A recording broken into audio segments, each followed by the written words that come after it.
केंद्र की मोदी सरकार के बाद अब मुख्यमंत्री भजनलाल सरकार की ओर से अपना पहला बजट पेश किया जाएगा। इस बजट में इस बार जो है वित्त मंत्री और उप मुख्यमंत्री दिया कुमारी अपना बजट पेश करेगी। हालांकि पिछले कई वर्षों से मुख्यमंत्री ही वित्त मंत्री के रूप में बजट पेश करते हैं, लेकिन ऐसा पहला मौका है जब उप मुख्यमंत्री वित्त मंत्री के रूप में अपना बजट पेश करेगी। इस बजट से लोगों को बहुत उम्मीदें हैं, क्योंकि जब विधानसभा चुनाव हुए थे उससे पहले बात हुई थी कि डबल इंजन की सरकार अगर आती है तो उससे बहुत फ़ायदा होगा। अब जब डबल इंजन की सरकार बन चुकी है तो हर वर्ग को, चाहे वह व्यापारी वर्ग हो, चाहे राजनीतिक क्षेत्र से जुड़े हुए लोग हो या फिर बिजनेसमैन हो, कुल मिलाकर सभी को ये आशा है कि जो सरकार है वह ऐसा बजट पेश करेगी कि उनको लाभ होगा। अब लेक सिटी के जो लोग हैं वह क्या सोचते हैं जो आने वाला बजट है, उनको लेकर हम चर्चा करेंगे। सबसे पहले हमारे साथ मौजूद है अलग अलग क्षेत्र के लोग। सबसे पहले हम जुड़ेंगे हमारे जो बिजनेसमैन हैं, क्योंकि कहीं ना कहीं आर्थिक क्षेत्र में मजबूत होना बहुत ज़रूरी होता है। सरकार का जो बजट होता है सबकी नज़र उस पर होती है, और खासकर इस बार जो है सरकार डबल इंजन की सरकार है राजस्थान में। केंद्र में मोदी की सरकार बीजेपी से है, राजस्थान में भी बीजेपी की सरकार है। आप खुद बिजनेसमैन हैं, आप क्या सोचते हैं कि किस तरह की उम्मीदें हैं आपको ये जो बजट आने वाला है? धन्यवाद भगवान जी। जैसा कि आपने बताया कि डबल इंजन की सरकार आ गई है। पहले हम सबको विश्वास था कि अगर केंद्र में भाजपा सरकार है और राज्य में भी भाजपा सरकार आ जाती है तो निश्चित रूप से राज्य का विकास बहुत तेज़ी से होगा, और सभी मान के चल रहे हैं और होना भी चाहिए। अभी जो केंद्र सरकार ने बजट पेश किया है काफ़ी अच्छा था, लोक लुभावन बजट था, और इससे विकास की गति बढ़ेगी हम मानते हैं। लेकिन जो राज्य सरकार से अपेक्षाएँ हैं, चूँकि मैं एक व्यावसायिक क्षेत्र से आता हूँ, तो सबसे पहले तो हर आदमी की एक मन में इच्छा है और वो चाहता भी है कि जो पेट्रोल और डीजल पर है वो जीएसटी के लागू हो जाए। जीएसटी यदि लागू होते, आज यदि पेट्रोल डीजल की बात करें तो हमारे पास के जितने स्टेट हैं, चाहे वो गुजरात हो, चाहे इधर ले लो दिल्ली हो, हरियाणा हो, पंजाब हो, सबसे ज़्यादा रेट हमारे राजस्थान में है, और इससे सारे पेट्रोलियम डीलर्स बहुत दुखी है। और यदि पेट्रोल और डीजल पर जीएसटी लागू होती है तो उससे दूसरे सारे धंधों पर बहुत फर्क पड़ेगा। क्योंकि वैसे मैं ऑटोमोबाइल क्षेत्र से हूँ, तो ऑटोमोबाइल क्षेत्र में काफ़ी विकास हुआ है, अच्छा सब कुछ है, लेकिन जीएसटी की रेट अभी भी ज़्यादा है। आज हमारे जो रिप्लेसमेंट पार्ट्स की बात करते हैं, मार्केट की ऑटोमोबाइल क्षेत्र में मार्केट की बात करते हैं, स्पेयर पार्ट्स की बात 28% जीएसटी लगता है, जो कि बहुत ज़्यादा है। जबकि यही इंडस्ट्रियल और दूसरे पार्ट्स की बात करें तो 12% और 18% है। तो सरकार को जीएसटी में कुछ रेटें कम करनी चाहिए। उससे क्या होगा कि विकास की गति बढ़ेगी। आज हर आदमी उम्मीद लगाकर बैठा है, 5 साल की ये सरकार है और बहुत अच्छे भजनलाल जी से बहुत उम्मीद है, हमारे मुख्यमंत्री जी से, हमारे बाकी मंत्रियों से बहुत उम्मीद है। तो मैं चाहता हूँ कि पेट्रोल और डीजल पर अभी जीएसटी की रेटें कम की जाए। उसके अलावा धंधे में जो अभी पहले जो मंदी आई थी वो कुछ उभरती हुई नज़र आ रही है, लेकिन उसका अभी हम पूर्ण रूप से निकले नहीं है, क्योंकि ग्लोबल मंदी है। तो उसके लिए भी सरकार को कुछ न कुछ ठोस उपाय करने चाहिए। इस बजट में ऐसा कुछ प्रावधान रखने चाहिए जिससे हम व्यवसाय वर्ग मंदी से उभरे और एक अच्छी विकास की गति हो सके। धन्यवाद। बिल्कुल, आपने अभी एक बात कही कि जो ग्लोबल मंदी सभी जगह एक साथ है, लेकिन कहीं ना कहीं राजस्थान में आज भी इंडस्ट्री की बात करो तो इंडस्ट्रियल में राजस्थान पीछे है। चाहे गुजरात ले लें, चाहे महाराष्ट्र ले लें, उनके बनस्पत राजस्थान आज भी पीछे है कहीं ना कहीं इंडस्ट्री के क्षेत्र में। उसको लेकर आप क्या उम्मीदें करते हैं कि सरकार क्या कुछ नियम बदलेगी या फिर कहीं ना कहीं जो नियम में है शिथिलता लाएगी? क्योंकि अगर किसी को इंडस्ट्री लगानी हो राजस्थान में तो उसे बहुत सी परेशानियों का सामना करना पड़ता है। क्या मानना आपका? भगवान जी बहुत अच्छी बात है। देखिए, इसके लिए जो सरकार के जो कानून कायदे हैं उसमें कुछ सरलीकरण किया जाना चाहिए। जैसे गुजरात में है, आप किसी डिपार्टमेंट में फाइल लगाते हो तो 1 महीने वो फाइल क्लियर होकर आनी चाहिए, जबकि राजस्थान में ऐसा नहीं है। राजस्थान में बेचारा व्यवसायी और जो नया एंटरप्रेन्योर आता है वो चक्कर लगा लगा के थक जाता है और कोई देखने वाला नहीं होता है। तो इसमें कुछ नियमों में सरलीकरण होना चाहिए और ऊपर से कुछ सख्ती जरूर होनी चाहिए। अगर सरकार के नियम कायदों में कुछ लचीलापन आएगा, कुछ कम मतलब शॉर्ट टाइम में काम शुरू होने लग जाएगा, तो उसके बाद जो है यहाँ पर शक्ति बढ़ेगी। इसके लिए नए नए इंडस्ट्रियल एरिया डेवलप किए जाने चाहिए। अभी आप देखें कि हमारे यहाँ जैसे उदयपुर में इंडस्ट्रियल एरिया की बात करें, सुखेर की बात करें, या कल्लड़ास में है या मादली में है, ये सब फुल हो गए हैं। तो नया कई इंडस्ट्रियल एरिया और डेवलप किया जाना चाहिए ताकि नए इंडस्ट्री, आबादी लगातार बढ़ रही है, नए एंटरप्रेन्योर बाजार में लगातार आ रहे हैं, लेकिन स्थान की कमी है। तो ऐसे कुछ कानून कायदे होने चाहिए, स्थान उपलब्ध कराना चाहिए, और जो लोन दिया जाता है उसकी रेट कुछ कम की जाए तो नए नए एंटरप्रेन्योर मार्केट में ज़रूर आएंगे, ऐसा मेरा मानना है। बिल्कुल, आपने देखा कि इनका साफ मानना है कि जो नए एंटरप्रेन्योर जो आ रहे हैं अगर उनको रियायत मिलती तो कहीं ना कहीं अधिक संख्या बढ़ेगी। हमारे साथ कुछ और व्यवसाय मौजूद है, इनसे भी बात करते हैं कि बिजनेस कहीं ना कहीं जो है विकास के लिए बहुत ज़रूरी होता है। सभी क्षेत्रों में बिजनेस की बात की जाए तो किस तरह की आप सोचते हैं कि जो सरकार नई सरकार बनी है, भजन लाल की सरकार जो बनी है बीजेपी की, किस तरह की बजट से आप उम्मीद करते हैं उनसे कि जो बजट आएगा वो किस तरह का होगा? देखिए, मेरा ऐसा मानना है कि आज की डेट में हिंदुस्तान के अंदर छोटे शहरों की आबादी दिन प्रतिदिन तीव्र गति से बढ़ रही है, जबकि इंफ्रास्ट्रक्चर उस हिसाब से डेवलप नहीं हो पा रहा है। तो जो मेन समस्या आती है किसी भी क्षेत्र की, उसमें इंफ्रास्ट्रक्चर का बहुत बड़ा योगदान होता है, भले आपको नए व्यावसायिक डेवलपमेंट करने हो या एक जन साधारण की सुविधाओं को ध्यान में रखना हो। तो मेरा ऐसा मानना है कि इंफ्रास्ट्रक्चर क्षेत्र में सरकार को ध्यान दिया जाना चाहिए और जो मिडिल क्लास सिटीज़ हैं उनके अंदर विशेष रूप से कुछ रियायतें दी जानी चाहिए और और भी कुछ कदम उठाए जाने चाहिए ताकि आम जनजीवन का ऊपर उसका असर ना पड़े और वो आसानी से अपना बिजनेस कर पाए और आसानी से आवागमन के साधन भी उसको उपलब्ध कराए जा सकें। शहरी क्षेत्रों में विशेष रूप से पार्किंग की बड़ी समस्या है, तो बिजनेसमैन को वो बहुत समस्या झेलनी पड़ती है कि जो पुराने दुकानदार हैं उनके क्षेत्र की आबादी इतनी ज़्यादा बढ़ चुकी है कि संभ्रांत वर्ग के लोग बाग उस एरिया में परचेजिंग करने नहीं जा पाते। उसका विशेष कारण यही रहता है कि पार्किंग की प्रॉब्लम है। तो जो बड़े शोरूम और बड़ी दुकानें किसी ज़माने में उदयपुर की नामी गिरामी दुकानें हुआ करती थी, लेकिन वो आज अपने ग्राहकों की कमी से जूझ रही हैं। उसका एक मुख्य कारण जो है वो पार्किंग व्यवस्था की समस्या, और वो समस्या का मूल कारण वही है कि जो मध्यम वर्ग के शहर हैं उनके अंदर आबादी का विकास बहुत तीव्र गति से हो रहा है, तो लिहाजा इंफ्रास्ट्रक्चर के डेवलपमेंट के ऊपर बहुत ध्यान देने की आवश्यकता है। बिल्कुल, आपने सुना कि इंफ्रास्ट्रक्चर की बहुत ज़रूरत है। बजट किसी का भी हो, चाहे सेंट्रल गवर्नमेंट बनाए चाहे स्टेट गवर्नमेंट बनाए, कहीं ना कहीं जो बजट जब बनता है उसकी जब भूमिका तैयार होती है तो सीए ये मानते हैं कि उनकी भूमिका बहुत अधिक होती है, क्योंकि वो इस फील्ड के बहुत बड़े ज्ञाता होते हैं। उनको पता होता है कि किस तरह से बजट बनता है और कितना फ़ायदा और कितना नुकसान होता है। आप खुद सीए हैं सर, आपसे एक चीज़ जानना चाहेंगे कि जीएसटी जब जीएसटी लागू हुआ उसके बाद कई तरह की चीज़ें सामने आई, कई तरह की खामियां भी सामने आई, उसमें कई बदलाव भी हुए, लेकिन आज भी जीएसटी को लेकर कई तरह के सवाल खड़े होते हैं। आप क्या कहेंगे जो स्टेट गवर्नमेंट की जो बजट आने वाला है उसमें किस तरह का बदलाव होना चाहिए और क्या नई चीज़ आनी चाहिए? देखिए, एक तो जीएसटी लागू होने के बाद राज्य सरकार के हाथ में कुछ बचा नहीं है ज़्यादा। टैक्स दरों के अंदर राज्य सरकार के हाथ में है नहीं कि वो किसी दर को कम ज़्यादा कर सके, तो बेसिकली वो फुल्ली डिपेंडेंट हो गए हैं केंद्र सरकार के ऊपर। राज्य सरकार के हाथ में मुख्य स्रोत आबकारी और ये पेट्रोल वाला वेट वाला है। अब पेट्रोल के अंदर जैसा कि भाई साहब ने बताया कि चूंकि डबल इंजन की सरकार है, डबल इंजन की सरकार तो पहले भी थी पर वो विपरीत ध्रुवों में चलती थी। अब एक ध्रुव में भजन लाल जी की जो सरकार चल रही है उनकी इच्छा शक्ति भी जाहिर हुई है 1 महीने के अंदर कि वो काफ़ी अच्छा कर रहे हैं। तो जो भाजपा का मैनिफेस्टो था कि पेट्रोल डीजल जो है उस पर वेट का करारोपण कम किया जाए, तो इस बजट में जनता की ये मांग तो है ही है कि वो कम हो। दूसरा, जहाँ तक जीएसटी का सवाल है, इसमें इतनी खामियां है कि 1 जुलाई को 2017 को इसको लागू जरूर कर दिया गया, पर आज 6 साल 7 साल पूर्ण होने के पश्चात भी इसकी खामियों से पार नहीं पा पाए। आज भी अपीलेट ट्रिब्यूनल अब लॉन्च हो रही है। अगर कोई फर्स्ट अपील में चला जाता है तो सेकंड अपील का आता पता नहीं, और छोटे मुद्दों के लिए कहीं जा नहीं सकते।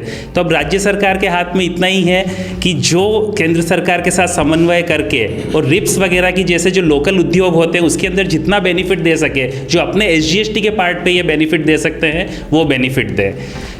दूसरा, एक और कहना चाहूँगा कि जो चुंगी के ख़त्म होने के बाद जो स्थानीय निकायों की जो हालत है उनके ऊपर प्रॉपर फंड्स आ नहीं रहे, तो उससे जो लोकल डेवलपमेंट है उसके ऊपर इम्पैक्ट आ रहा है। तो चुंगी के जो पुनः भरण का माध्यम है उसको किसी तरह से कॉन्क्रीट रूप में राज्य सरकार ये सोचे कि स्थानीय निकायों के पास प्रॉपर फंड्स आए ताकि विकास हो सके। आज हम जो इंदौर को देखते हैं, वहाँ की साफ़ सफाई देखते हैं, सूरत को देखते हैं जो कि सबसे गंदे शहरों में था, आज वो पहले नंबर पर आ रहा है, दूसरे नंबर पर आ रहा है। तो आज हमारा उदयपुर स्मार्ट सिटी होकर क्यों नहीं ऊपर जा सकता?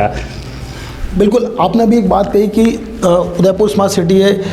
एक खास बात यह भी है कि उदयपुर शहर का नाम उन शहरों में आता है, शुमार है जो बहुत विश्व के बहुत बड़े शहर हैं, लेकिन कहीं ना कहीं यहाँ की स्थिति सबके सामने है। आप खुद यहाँ रहते हैं, स्थिति आपके सामने है। आप क्या चाहेंगे सरकार से कि सरकार ऐसे कौन सा ठोस कदम उठाए कि यहाँ की स्थिति में बदलाव आए? क्योंकि स्मार्ट सिटी के काम शुरू भले काम हुए, लेकिन कहीं ना कहीं उनमें भी खामियां देखी गई, क्योंकि जो भौगोलिक परिस्थिति उदयपुर की है वो अन्य शहरों से थोड़ा अलग है। तो आप किस तरह की उम्मीद करते हैं कि किस तरह के बदलाव आने चाहिए ताकि जो शहर का विकास है और तेज़ी से हो सके? सर एक ही शब्द बोलूँगा, इच्छा शक्ति। जहाँ पे इच्छा शक्ति होती है वहाँ पे सारे कार्य हो सकते हैं। आज थाईलैंड की, दुबई की पूरी इकोनॉमी ट्रैवल और टूरिज्म पे डिपेंडेंट है। तो आज हमारे उदयपुर के साथ तो भौगोलिक स्थितियाँ ऐसा, यहाँ पे पहाड़, ऐसा नेचर आपको वहाँ पे भी नहीं मिलेगा। जो लोग स्विट्जरलैंड जाते हैं, कभी आप उनसे कंपेयर करिएगा, सेम डिटो सेम पोजीशन आती है। तो आज हमारा उदयपुर टूरिज्म में क्यों नहीं आगे जा सकता? मैं कह सकता हूँ कि अगर प्रॉपर इच्छा शक्ति और ये लोग जो एडमिनिस्ट्रेटिव ऑफिसर्स हैं, पॉलिटिकल लीडर्स हैं, अगर ये अपना पूरा ध्यान दें तो उदयपुर अपने आप में एक इकोनॉमी खड़ी हो सकती है। इतनी उदयपुर में कैपेसिटी है खड़े होने की। बिल्कुल। हमारे अभी बात हो रही थी टूरिज़्म की, तो हमारे साथ होटल इंडस्ट्री से भी जुड़े हुए लोग हैं, उनसे बात करते हैं कि आप होटल इंडस्ट्री से जुड़े हुए हैं, क्या मानते हैं कि यहाँ पर किस तरह का विकास और होना चाहिए? क्योंकि टूरिज़्म धीरे धीरे बढ़ रहा है। गत साल की बात करें तो 2023 में करीब 20 लाख टूरिस्ट आए थे, जिसमें देशी विदेशी पर्यटक दोनों शामिल थे, और करीब 100-2 लाख ऐसे टूरिस्ट थे जो विदेशी थे। तो आप क्या उम्मीद रखते हैं कि सरकार इस बजट में ऐसा क्या लेकर आएगी कि आपको यही पूरी टूरिज्म इंडस्ट्री को फ़ायदा होगा? मेरा तो भगवान जी वैसा भी लास्ट ईयर 20 लाख का जो आंकड़ा है वो बहुत कम आंकड़ा बताया आपने। लगभग 50 लाख से अधिक टूरिस्ट प्रतिवर्ष उदयपुर में आते हैं। और उदयपुर पर्यटन विकास के सबसे पहले सरकार से हम अपेक्षा करते हैं कि टूरिज्म में इंफ्रास्ट्रक्चर को जोड़ते हुए मास्टर प्लान बनाए, क्योंकि मास्टर प्लान बहुत होना जरूरी है। आज अव्यवस्थित पार्किंग जैसे होती जा रही है, जो बाहर से पर्यटक आते हैं उदयपुर शहर में एंटर होते हैं, जिस तरह से उनका सामना होता है पार्किंग को लेके, उनको घूमने के लिए पॉइंट के आते रास्ते के जो वे होते हैं वो लगे हुए नहीं है। इन समस्याओं का सामने, छोटी छोटी समस्याओं को सबसे दूर करना पड़ेगा। इसके लिए स्थानीय प्रशासन के साथ साथ राज्य सरकार से भी हम उम्मीद करते हैं, एक तो जो पर्यटन विकास के लिए एक कोष निर्धारित करें, उस कोष का जो है यूज़ वो सिर्फ और सिर्फ पर्यटन के क्षेत्र में करें। इसके अलावा जो होटल व्यवसायी है उनके लिए हमारी काफ़ी समय से मांग आ रही है कि सिंगल विंडो सिस्टम अभी तक लागू नहीं किया गया है, और 10 तरह के लाइसेंस के लिए अलग अलग डिपार्टमेंट में जाना पड़ता है। तो ऐसे क्यों नहीं राज्य सरकार तो व्यवस्था की जाए कि एक ही हमको सिंगल विंडो में सारे लाइसेंस दिए जाए। आज नगर निगम से हमको जो होटल लाइसेंस मिलता है वो भी हर साल के लिए मिलता है, क्यों ना 10 साल के क्यों नहीं मिलता? हर साल बाबू के चक्र क्यों काटने पड़ते हैं? सरकार को इस ओर ध्यान देने की जरूरत है, क्योंकि कहीं ना कहीं ये जो समस्या है ये होटल व्यवसाय के लिए बहुत भारी है। इसके अलावा उदयपुर आज जो है संभाग स्तर में जो बड़े बड़े मंदिर हैं, एकलिंग जी है, नाथद्वारा है, कांकरोली है, काफ़ी सारे मंदिर हैं, इनको बड़े लेवल पे धार्मिक सर्किट बना के विकसित किया जाना चाहिए। अब जो उज्जैन के अंदर जो महाकाल की तरह बना है, तो अपने एकलिंग जी के मंदिर में भी इसी जगह है, तो इसको भी अधिक विकसित किया जाना चाहिए। बिल्कुल। आपने अभी जो आंकड़ा बताया करीब 50 लाख का, जो सरकारी आंकड़ा था वह 20 लाख के आसपास का था। 20 लाख से ज़्यादा जो आंकड़ा था वो सरकारी आंकड़ा था। आप 50 लाख कह रहे हैं। अच्छी बात है कि उदयपुर में टूरिस्ट करीब 2.5 गुना बढ़ा है जो सरकारी आंकड़ा उससे, लेकिन कहीं ना कहीं जो स्थिति है अभी भी धीरे धीरे और बिगड़ती जा रही है। जैसा कि अभी आपने कुछ मांगे रखी कि भाई सरकार चीज़ों पर ध्यान दे, लेकिन सरकार अभी तक उदयपुर को लेकर बात करें, टूरिज्म को लेकर बात करें, तो ऐसा कोई खास काम नहीं हुआ है। जैसे कि आपने भी बताया कि उज्जैन में हुआ है जो कॉरिडोर बना है, उस तरह अगर यहाँ कॉरिडोर बनते हैं तो कुछ फ़ायदा होगा। तो इसके अलावा सिंगल विंडो की जो आपकी मांग है, उसके अलावा ऐसी और कौन सी खास मुद्दे कि जिसमें सरकार अगर ध्यान दे 1 से 2 सालों में तो और टूरिज्म बढ़ सकता है? इसके लिए सरकार को ध्यान दें। आज आपको ध्यान हो तो केवड़िया में एक स्टैच्यू ऑफ यूनिटी बनी है, जो वहाँ पहले जंगल था, आज देखें क्या स्थिति है। तो उदयपुर के अंदर महाराणा प्रताप जो अपने आप में एक वर्ल्ड आइडियल है, उनके कहने की जरूरत नहीं है। तो चावंड, आपके गोगुंदा, जय संबंध, उसके आसपास उस लेवल के स्टैच्यू यूनिटी बनती है, तो उदयपुर में 25 सालों तक टूरिज्म को देखने की जरूरत नहीं पड़ेगी। उससे जो टूरिज्म आएगा लगभग 2.25 करोड़ से अधिक 5 वर्षों में स्टैच्यू यूनिटी को देखा है, जो जंगल था। और यहाँ की ऐसी मूर्ति बनती है, तो मैं सोचता हूँ उदयपुर और कुछ करने की जरूरत नहीं पड़ेगी आपको। बिल्कुल। यहाँ पर हम रुकेंगे छोटे से ब्रेक के लिए। इसके बाद हम बात करेंगे जो राजनीतिक क्षेत्र से जुड़े हुए लोग हैं, बीजेपी से भी हमारे साथ है, कांग्रेस के साथ है, और खासकर कानून की ज्ञाता भी हमारे साथ है कि आखिरकार जो बजट आने वाला है उससे वो क्या उम्मीद रखते हैं और कि इस बजट से उनको क्या मिलेगा।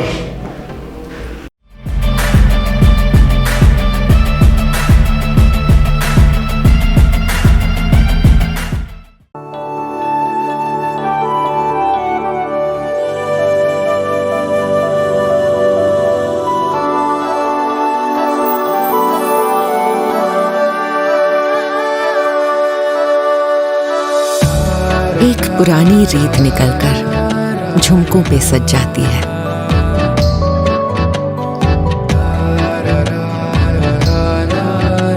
जिस दीपक को छू लेती हूँ वो बाती इथलाती है।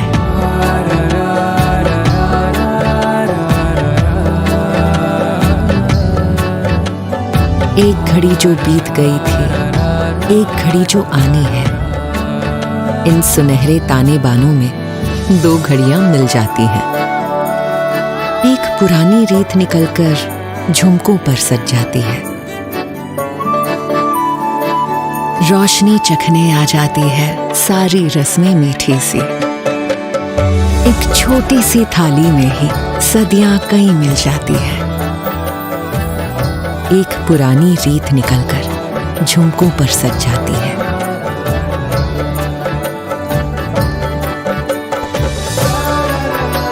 ये रीत पहनकर रात सजा दे, यूं दिवाली को रिवाजों से मिला दे। तनिष्क प्रेजेंट्स धरोहर।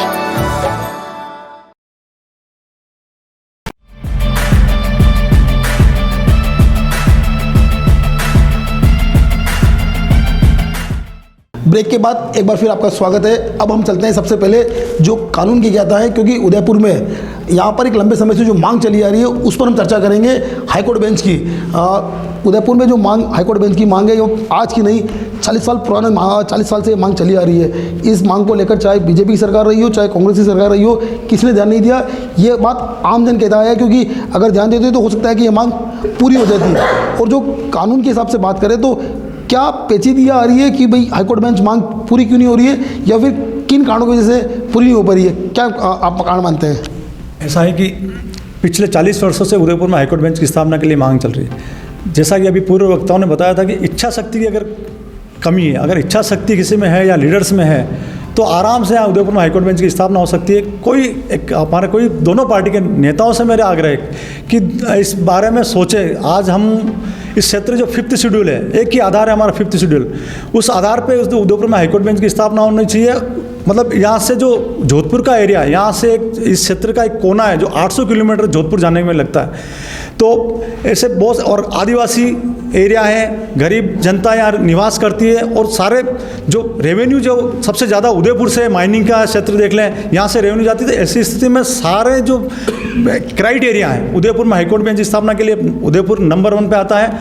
और अभी तो डबल इंजन की सरकार है। मुझे विश्वास है कि दोनों सरकार, भारतीय जनता पार्टी की, माननीय नरेंद्र मोदी जी भी चाहते हैं कि न्याय का विकेंद्रीकरण हो, और माननीय भजन लाल जी शर्मा साहब जो राजस्थान के मुख्यमंत्री वह भी चाहते हैं कि न्याय का विकेंद्रीकरण। मुझे पूरा विश्वास है कि अब इस बार इस बजट में ऐसा कोई प्रावधान होगा कि उदयपुर में हाईकोर्ट बेंच की स्थापना होगी और यहाँ गरीब और आदिवासी जनता को न्याय मिलेगा। अभी आपने एक बात कही कि 5th शेड्यूल, इसके अलावा जो क्राइटेरिया है वो क्राइटेरिया उदयपुर उस क्राइटेरिया में आता है, ये आपका मानना है। तो 40 सालों में ऐसा क्या हुआ? क्या राजनीति जो चाहे बीजेपी हो चाहे कांग्रेस हो, क्या उदयपुर के विकास के लिए दोनों ही पार्टी के नेता एक नहीं हो सकते? ऐसा कई जगह देखा गया है, चाहे बिहार हो यूपी हो, ऐसे कई मुद्दे देखे गए जहाँ पर बहुत से नेताओं ने आज से पहले अपनी बात बनवाने के लिए एकजुट हुए और उसके बाद वो बात पूरी भी हुई। तो क्या आप मानते हैं कि यहाँ पर भी ऐसा कभी दिन आएगा कि सभी लोग एक साथ मिलकर इस मांग के लिए अपनी बात रखेंगे? ऐसा है कि हमने अभी तक हमारी जो हाईकोर्ट बेंच संघर्ष समिति है, माननीय प्रधानमंत्री जी को, माननीय मुख्यमंत्री जी को कई बार हम ज्ञापन दे चुके हैं। मुझे विश्वास है कि जिस तरह से आदरणीय नरेंद्र मोदी जी जिस तरह से निर्णय ले रहे हैं देश के लिए, इस बार ऐसा निर्णय लेंगे और उदयपुर में हाईकोर्ट बेंच की स्थापना करें, पूरा विश्वास है।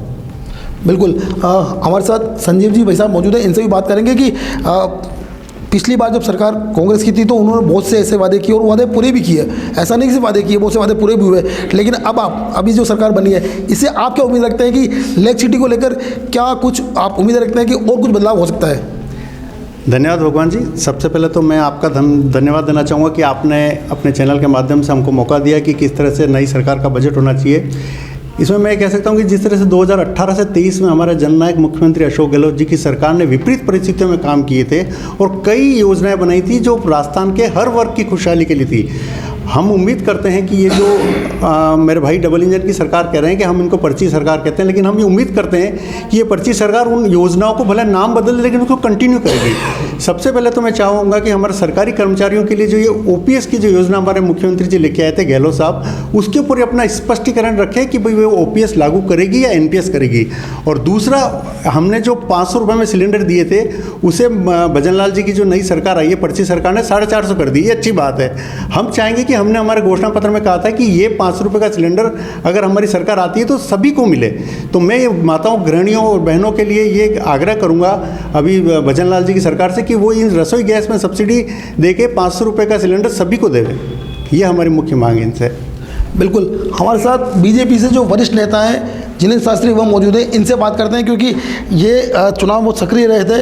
अब खास बात ये है कि डबल इंजन की सरकार बन चुकी है, ये बात उठ रही थी, सरकार बनी है, आप खुद पार्टी से हैं। आप क्या उम्मीद रखते हैं कि सरकार क्या ऐसे प्लान लेके आएगी जो लेक सिटी को फायदा मिले? खासकर आप उदयपुर के विकास की बात करें तो जी भगवान, एक तो मैं न्यूज़ 9 को बहुत बहुत बधाई देता हूं कि आपने बजट को किस प्रकार से जनता का क्या सुझाव हो उस पर आपने विचार बनाने का मन बनाया। सबसे पहली बात तो मैं माननीय मुख्यमंत्री जी को इस बात के लिए बधाई दूंगा कि उन्होंने बजट के लिए 8 फरवरी का दिन का चयन किया। मेरे मित्र बोल रहे थे, मैं उनको बता दूं, ये 8 फरवरी का दिन जो है वो गुरुवार का दिन है और गुरुवार को विष्णु का दिन होता है और विष्णु की पूजा करने से माँ लक्ष्मी मेहरबान होती है और इन्होंने खजाना खाली कर दिया। तो जो खाली कर दिया, तो मुझे लगता है कि सरकार जब विष्णु जी की पूजा करेगी तो माँ लक्ष्मी मेहरबान होगी और मेहरबान होगी तो जनता जो इन्होंने इतना रेवड़ियाँ बांट दी कि खजाने में कुछ नहीं है, ना शिक्षकों को देने के लिए पैसा है ना कोई है, तो सरकार पहले तो स्थिर हो इसकी चिंता भजन लाल जी कर रहे हैं और डबल इंजन की सरकार इसलिए कह रहे हैं। दूसरी बात, इनको इस बात को समझना चाहिए कि फर्जी शब्द इनके जैसे व्यक्तियों को बहुत ठीक नहीं लगता है। हमने भी विपक्ष की भूमिका ने भाई फर्जी शब्द ये साबित करे, पहली बात तो फर्जी कैसे हुई। मैं एक बता दूं, इन्होंने फर्जी नहीं, पर्ची सरकार कहा था, न कि पर्ची की सरकार, न कि फर्जी। ठीक है, माफ़ी चाहता हूँ, मुझे शायद सुनाई दिया होगा। पर्ची सरकार, ये हम तो पर्ची सरकार है, लेकिन ये पर्ची के ऊपर से भी पर्ची सरकार है, क्योंकि पहला निर्णय सोनिया जी करती थी, दूसरा राहुल जी करते थे, तीसरा निर्णय करने के पहले आपस में भिड़ जाते थे। इसलिए ये कोई सरकार ही नहीं, हवे की सरकार थी। हम चाहते हैं कि इस बजट में जो जनता चाहती है, वो जनता सबसे बड़ी बात चाहती है कि ये उदयपुर शहर की लाइफ लाइन है झीलें, और झील प्राधिकरण का जो ऑफिस है वो आप श्रीमान की सरकार ने बाहर भेज दिया। तो मैं चाहता हूँ वो उदयपुर आए और झील जो हमारे यहाँ पर चाहे पर्यटन की दृष्टि से हो चाहे रोजगार की दृष्टि से हो, वो हमारी लाइफ लाइन है। ये झील जब यहाँ आएगी तो निश्चित ही इसका विकास का पैसा उदयपुर में लगेगा, क्योंकि इतनी झीलें पूरे राजस्थान में कहीं भी नहीं है। दूसरा, शिक्षा की दृष्टि से बात करें तो शिक्षा में इन्होंने जो पाठ्यक्रम को अस्त व्यस्त कर दिया है, मैं चाहता हूँ भजन लाल सरकार को सुव्यवस्थित करें। महाराणा प्रताप ही वीर हैं, हल्दी घाटी की भूमिका बताएं, हमारे चित्तौड़ की भूमिका बताएं, हमारे चावंड, खैरवाड़ा, सलुम्बर की, हाड़ा रानी की वीरता को उसमें बताया जाए और ये भी बच्चों को बिल्कुल अभी से ही इसको प्रदर्शित किया जाए और बच्चों को सिखाया जाए। तीसरा, सबसे बड़ा मुद्दा इस राजस्थान की धरती का वो है जो कांग्रेस सरकार ने, गहलोत सरकार ने खूब इसमें भ्रष्टाचार किया, खनन में, दूसरा रेत में। रेत नीति निश्चित ही बननी चाहिए, क्योंकि किसी का भी घर होगा तो उसमें रेत की महत्ती आवश्यकता है। वो किस प्रकार से उसकी नीति बनकर वो जनता तक पहुंचे और जनता उसका उपयोग करे, क्योंकि रेत ऐसी चीज है जो आर्टिफिशियल तैयार नहीं की जा सकती। जैसे ब्लड आर्टिफिशियल नहीं बनता है, उसी प्रकार रेत भी आर्टिफिशियल नहीं बनती है। उसका सब्स्टिट्यूट भले इन्होंने निकाल दिया, लेकिन जो रेत है उस पर नीति बने। सबसे महत्वपूर्ण बात, जो हमारे माननीय गुलाब चंद जी कटेरा साहब जो भी हाल ही में असम के गवर्नर हैं, उनकी महत्ती योजना थी देवास 4, 3 और 4, उस पर भी बजट रिलीज हो, क्योंकि मैं कहना चाहता हूं कि जब बजट रिलीज होगा तो निश्चित ही पर्यटकों का बढ़ावा होगा और सब मिलाकर हमारा उदयपुर, चाहे आप सीमेंट फैक्ट्री की बात करें तो सीमेंट पर नीति बने, रेत पे बने, और जब झीलों पर काम होगा तो जयसमंद का पानी, उदयपुर का पानी जब जॉइंट होगा तो जनता के घर तक पहुंचेगा, तो निश्चित ही पर्यटन का विकास होगा। क्योंकि जैसे ही आप जगदीश चौक से ऊपर की तरफ बढ़ते तो वो पूरी की पूरी एक होटल एरिया बन गया है और वो टूरिस्ट को रहने का लिया है, चाहे वो विदेशी पर्यटक हो चाहे भारतीय पर्यटक हो, उसके लिए। और महत्वपूर्ण बात, युवाओं की दृष्टि से, युवाओं को रोजगार मिले, इसकी चिंता भारतीय जनता पार्टी की सरकार कर रही है। और मैं तो कहता हूं भजन जी की सरकार को इस पे बहुत प्रगाढ़ता से इस पर चिंतन करना चाहिए, क्योंकि ये सरकार, पूर्ववर्ती सरकार ने क्या किया, खुद नौकरी निकालती थी, खुद ही पेपर लीक करती थी और वो नौकरियां खाते में आ जाती थी। हमारी सरकार, हम चाहते हैं कि सरकार स्पष्ट नौकरियां करे और जो भी इस प्रकार के लोगों के पेपर लीक वाले, उसके बुलडोजर ही चले, बुलडोजर ही चले, उस पर कोई रियायत नहीं होनी चाहिए। और महिला की सुरक्षा की बात करें तो जो साइबर के थाने हैं, जो आजकल क्राइम हो रहा है, आजकल क्राइम भी हाईटेक होने लग गए, तो मैं चाहता हूं पुलिस भी हाईटेक हो और प्रशासन भी हाईटेक हो, साइबर क्राइम के थाने चौकी की तरह हो और उस पर सख्ती हो। तो शायद मुझे लगता है कि शायद ये बजट बहुत ही डबल इंजन का सरकार का बजट, और ये कहते रहे पर्ची पर्ची, लेकिन हम कहेंगे ये ईश्वर की सरकार है, क्योंकि भजन जी की सरकार जब काम करेगी तो निश्चित ही उनके आशीर्वाद से पूरी टीम बहुत अच्छे से काम करेगी, ऐसा मेरा मत है। आपने अभी एक बात कही कि जो पेपर लीक के मामले थे, बहुत सी मांगे आपने रखी है, आप खुद पार्टी से जुड़े हुए हैं, क्या मानते हैं कि सरकार पहले भी रही बीजेपी की, ऐसा नहीं है कि सिर्फ कांग्रेस की रही हो, पहले भी 2 बार वसुंधरा जी मुख्यमंत्री रही है, तीसरी बार भजन लाल शर्मा मुख्यमंत्री है, तो जिस तरह की मांगे आपने रखी है, क्या आप मानते हैं कि इतनी सारी मांगे एक ही बजट में पूरी होगी? क्या मानना आपका? ये बजट जो इस बार आएगा, आप देखिएगा, ये बजट आगामी लोकसभा के लिए नहीं आएगा, ये 5 साल की प्लानिंग का आएगा, क्योंकि इस बार की सरकार 2028 में भारतीय जनता पार्टी रिपीट हो उसकी चिंता से आएगा। और ये मैंने बहुत कम बताई, ऐसे जितने टोटल जो बता रहे हैं, ठीक है, कुछ हमारे विपक्षी भाई भी है तो वो उनको बोलना जरूरी, क्योंकि उनको नहीं बोलेंगे तो सब पार्टी में उनके नंबर कम हो जाएंगे।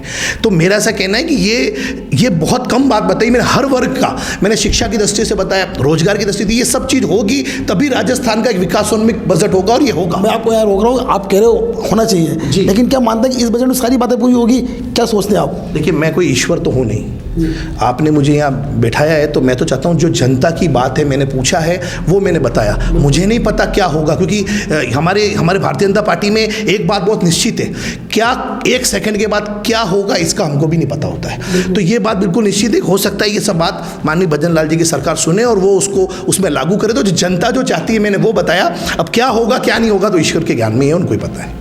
बिल्कुल, आपके सामने इन्होंने वो बातें रखी है जो शहर में जनप्रतिनिधि देते हुए इनके सामने आई है। इनकी जो बातें हैं अगर सरकार तक पहुंचती है और सरकार अगर उनको सुनती है तो कहीं ना कहीं जो है लेक सिटी का विकास होगा।